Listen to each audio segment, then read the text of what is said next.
आज आपसे story discuss करने जा रहा हूँ। जी हाँ, कराची में जो एक शौहर ने अपनी बीवी को जला दिया है। लड़की किस वक्त जो है वो उसके जिस्म 40% जो है वो झुलस गया है। बाहर जो है औरतों से वो ताल्लुकात रखना शुरू कर दिए और ताल्लुकात रखने का मकसद यही था कि मैं जो है वो दूसरी शादी करूंगा। बड़ी देर से नोट कर रही हूँ कि आप जो है वो लड़कियों से बातें करते हैं, तो हमारी लव मैरिज है तो ये अच्छी बात नहीं है कि आप बाहर किसी लड़कियों से बातें करें। अस्सलाम वालेकुम नाज़रीन, मैं हूँ एहसन रज़ा और आज आपसे स्टोरी डिस्कस करने जा रहा हूँ। जी हाँ, कराची में जो एक शौहर ने अपनी बीवी को जला दिया है। लड़कियों से बात करना जो है वो वजह बनी है।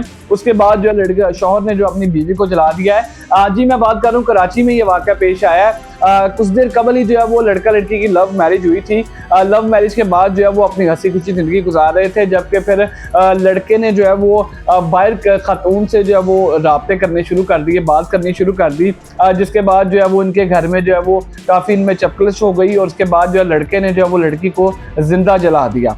ये वाक़या पेश आया, इनकी लव मैरिज थी। लव मैरिज के बाद इनकी शादी हुई है। शादी को काफ़ी ज़्यादा जो है वो अरसा गुजर गया है। अरसा काफ़ी गुजरने के बाद जब लड़के को पता चला कि मेरी बीवी जो है वो कोई खुशी देने के काबिल नहीं है या खुशी नहीं दे रही है, इसकी वजह से जो है मैं आखिरकार कब तक इस तरह जो है वो बैठा रहूँगा। अगर मेरा भी दिल करता है मेरी औलाद हो, कोई मेरा नाम लेने वाला हो। तो जब उसने ये देखा तो उसने ना काफ़ी ज़्यादा जो है बीवी से मशवरा किए बगैर बाहर जो है औरतों से वो ताल्लुकात रखना शुरू कर दिए और ताल्लुकात रखने का मकसद यही था कि मैं जो है वो दूसरी शादी करूंगा और अपने जो है वो आगे औलाद दूंगा ताकि मेरा कोई नाम लेने वाला दुनिया पे हो। तो उसने फिर जो है वो अलग अलग लड़कियों से बातें करना शुरू कर दी। लड़कियों से बातें करने के साथ साथ जो है वो उनसे जो है वो शादियों की बातें भी करता रहा। इसमें जो है बीवी को भी काफ़ी ज़्यादा शक था। वो काफ़ी दिनों से इसको नोट कर रही थी, देख रही थी। उसने कहा कि मैं आपको बड़ी देर से नोट कर रही हूँ कि आप जो है वो लड़कियों से बातें करते हैं, तो हमारी लव मैरिज है तो ये अच्छी बात नहीं है कि आप बाहर किसी लड़कियों से बातें करें। तो इसी दौरान जब वो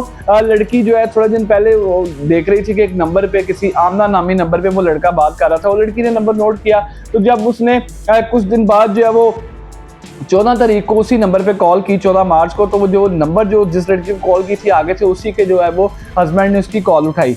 तो हस्बैंड ने कॉल उठाई तो उसने उसको जो है बुरा भला कहना शुरू कर दिया कि तुमने इस नंबर पे कॉल क्यों की है, तुम क्यों तंग कर रही हो ये वो। तो घर आया, घर आने के बाद वो मियाँ बीवी में आपस में काफ़ी जो है वो लड़ाई हुई। लड़ाई होने के बाद जो है उसने अपनी बीवी को जो है वो जला दिया। जलाने के बाद चीखों पुकार हुई तो अहले इलाका भी आ गए। तो उन्होंने आगे देखा तो अब मकसद ये है वो आगे से उनको हॉस्पिटल ले गए। लड़की किस वक्त जो है वो उसके जिस्म 40% जो है वो झुलस गया है और अब लड़की जो है वो कराची के हॉस्पिटल में ज़ेर इलाज है और लड़के पे जो है वो मुकदमा दर्ज करके उसको पकड़ लिया गया है। तो अब बताने का मकसद है कि अगर आपके घर औलाद नहीं है, अगर आपका रिस्क नहीं है, तो उसकी जो है वो जिम्मेदार रिस्क जो है वो औरत के नसीब का होता है और जो औलाद है वो मर्द के नसीब की होती है। तो अगर आपके घर में औलाद नहीं हो रही तो इसका मतलब ये नहीं है कि आप अपनी बीवी को ज़्यादा कोप करना शुरू कर दें या आप उस पर जो है वो तोहमतें लगाना शुरू कर दें, उसको मारना शुरू कर दें। औलाद जो है ये अल्लाह ताला की एक बहुत बड़ी नेमत होती है जो कि खामद के जो है हिस्से में आती है। तो अगर हमारे मुआशरे में हो ये रहा है कि हम एक दूसरे के जो किस्मत की बातें हैं वो एक दूसरे पे ब्लेम कर रहे हैं। अगर कोई बंदा कमा नहीं रहा, उसके पास पैसे नहीं है, तो बीवी उससे लड़ रही है कि तुम कमाते नहीं हो, मुझे खिलाते नहीं हो, जबकि उसको ये पता होना चाहिए कि रिस्क जो है वो उसके नसीब का आना है। और अगर मर्द के पास औलाद नहीं होती तो वो बीवी को जो है वो कहता है, उसको जो है तोहमतें लगाता है उस पर, उसको जो है बुरा भला कहता है कि तुम बीवी नहीं है और मैं शादी कर रहा हूँ दूसरी और बच्चे नहीं आ रहे तुम्हारी वजह से। तो वो बच्चे जो नहीं आ रहे वो आपकी अपनी वजह से नहीं आ रहे, क्योंकि बच्चे जो हैं वो आपकी किस्मत के आपको मिलने हैं। तो ये कराची में वाकया ये पेश आया है, काफ़ी ज़्यादा सोशल मीडिया पे ट्रेंड भी करता रहा। तो ये जितना भी वाकया पेश आया इसमें आप भी अपने राय के इज़हार कमेंट सेक्शन में कर सकते हैं। इसी के साथ अपने मेज़बान एहसन रज़ा को दीजिएगा इजाज़त। अल्लाह ने के बाद।